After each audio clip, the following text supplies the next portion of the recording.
Good morning students. आज मैं आपको चैप्टर फर्स्ट की एक्सरसाइज 1.6 कराऊंगी। इससे पहले इंट्रोडक्शन में मैंने आपको कुछ फॉर्मूलेस कराए थे। मैं आपको एक बार फिर से रिमाइंड करा देती हूँ, जिसमें फर्स्ट फॉर्मूला है ए की पावर m और ए की पावर n। जब आधार समान होते हैं और पावर चेंज होती है मल्टीप्लाई में, तो बच्चों आधार को सेम लिख के उसकी पावर मल्टीप्लाई में ऐड हो जाती हैं। ठीक है। सेकंड फॉर्मूला मैं आपको बता देती हूँ, जो है इसमें ए की पावर m और b की पावर m का। अब बच्चों ये फॉर्मूला सेकंड फॉर्मूले का बिल्कुल अपोजिट है। अब इसमें क्या हो रहा है, इसमें बेस चेंज है ना। ए की पावर m और b की पावर m। अब दोनों पावर समान है तो इसमें आधार की गुना हो जाएगी और पावर को एक बार लिखा जाएगा। ठीक है। चलिए अपने क्वेश्चन पे आ जाते हैं, जिसमें कहा है क्वेश्चन नंबर फर्स्ट में 64 की पावर 1/2।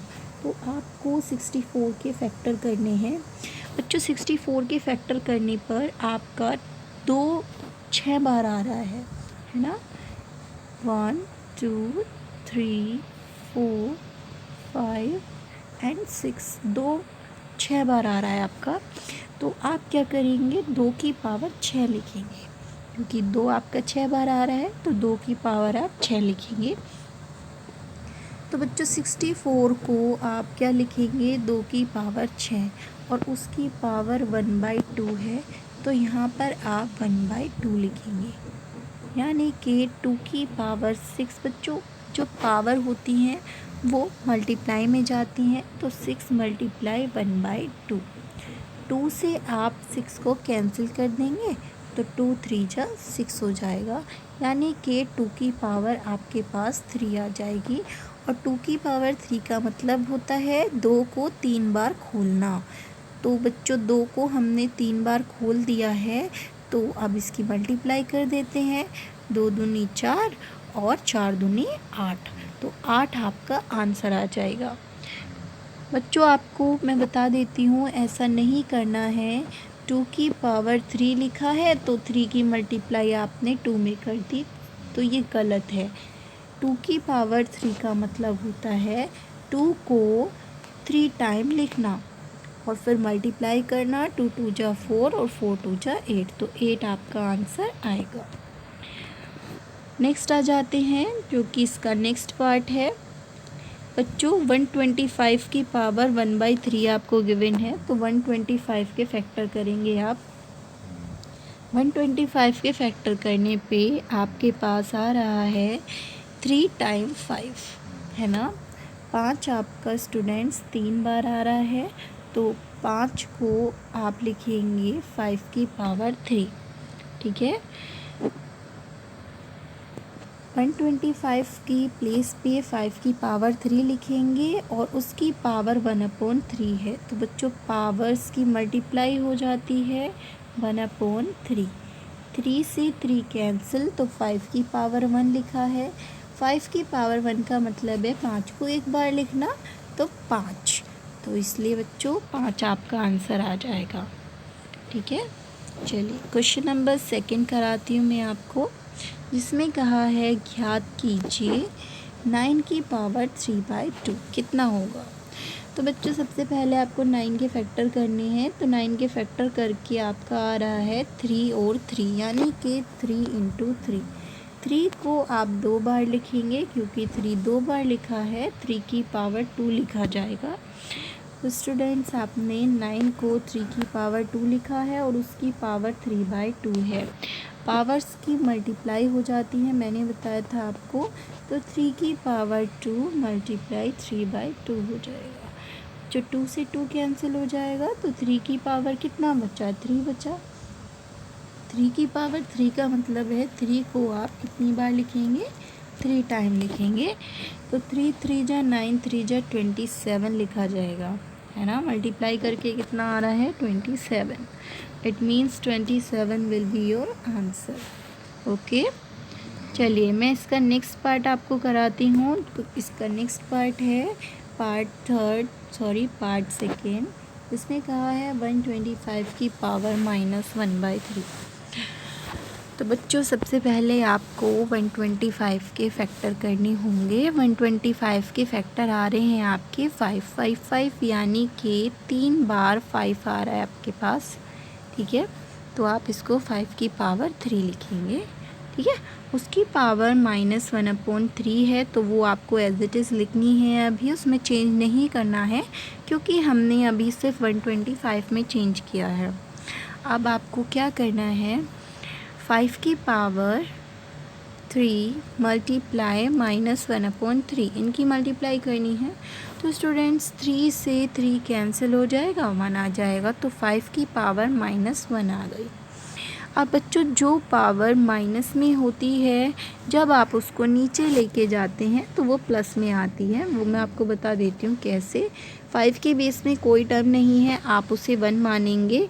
इन्वर्स का मतलब होता है अगर किसी की भी पावर -1 है, यानी कि इसके हर को अंश में बदल दो और अंश को हर बना दो। आप इसे लिख देंगे 1/5। 1 ऊपर चला जाएगा और 5 नीचे, तो 1/5 इज़ योर आंसर। ठीक है, नेक्स्ट बता देती हूँ मैं आपको क्वेश्चन नंबर 3, जिसमें कहा है सरल कीजिए। 2 की पावर 3 2/3 है और 2 की पावर 1/5 है। तो बच्चों अभी मैंने आपको फॉर्मूला बताया था, जब बेस सेम होते हैं और पावर चेंज होती है तो क्या किया जाता है, मल्टीप्लाई। ठीक है, आपको मैं इस साइन का मतलब बता देती हूँ। डॉट का मतलब क्या होता है स्टूडेंट्स, मल्टीप्लाई होता है। ठीक है, अब आपकी बेस सेम है तो पावर्स क्या हो जाती हैं, मल्टीप्लाई में ऐड हो जाती हैं। तो 2/3 + 1/5। आप इसको सॉल्व करेंगे, कैसे सॉल्व करते हैं वो मैं आपको बता देती हूँ। एलसीएम ले लीजिए। 5 और 3 का एलसीएम कितना आएगा स्टूडेंट्स, 15 आएगा, है ना। 5 की अपोजिट मल्टीप्लाई करते हैं तो 5 2 जा 10 हो जाएगा, प्लस 3 1 जा 3 हो जाएगा, तो ये आपके पास आ जाएगा 13/15। इट मीन्स इस क्वेश्चन का आंसर आपके पास आएगा 2 की पावर 13/15। इसका सेकंड पार्ट मैं आपको बता देती हूँ। 11 की पावर 1/2 है और 11 की पावर 1/4 है।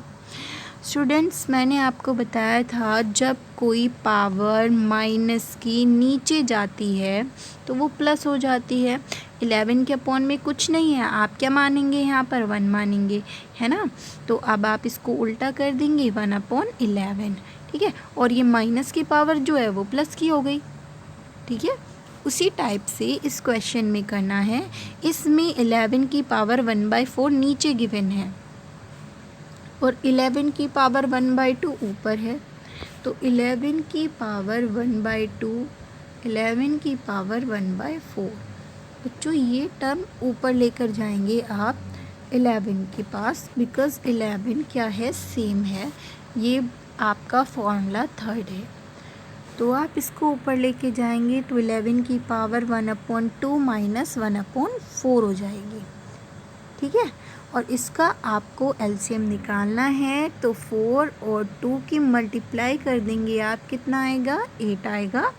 ठीक है, तो अपोजिट मल्टीप्लाई करने के लिए बताया था, 4 की 1 में 4, 2 की 1 में 2, तो क्या हो जाएगा बच्चों, ये 4 - 2/8। इट मीन्स 4 से 2 माइनस कर देंगे, 2/8। 2/8 है तो 2 1 ज़ा 2, 2 4 ज़ा 8। इट मीन्स 11 की पावर 1/4 आ जाएगी और 11 की पावर 1/4 आपका आंसर होगा। ओके स्टूडेंट्स, चलिए मैं आपको नेक्स्ट करा देती हूँ उसका पार्ट, जो कि है पार्ट 3, जिसमें आपको गिवन है 7 की पावर 1/2, 8 की पावर 1/2। अभी तो बच्चों क्वेश्चंस में बेस सेम हो रहा था, है ना, जैसे 11/11 की पावर 1/2 था, 11 की पावर 1/4 था, तो इनका बेस सेम था।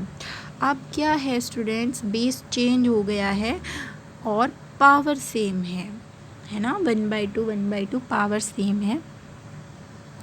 जब बेस चेंज होता है और पावर सेम होती है तो बेस की मल्टीप्लाई हो जाती है।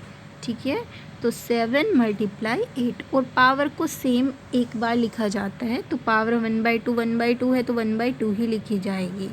और 7 8 जब 56 होते हैं तो 56 की पावर 1/2 आपका आंसर होगा।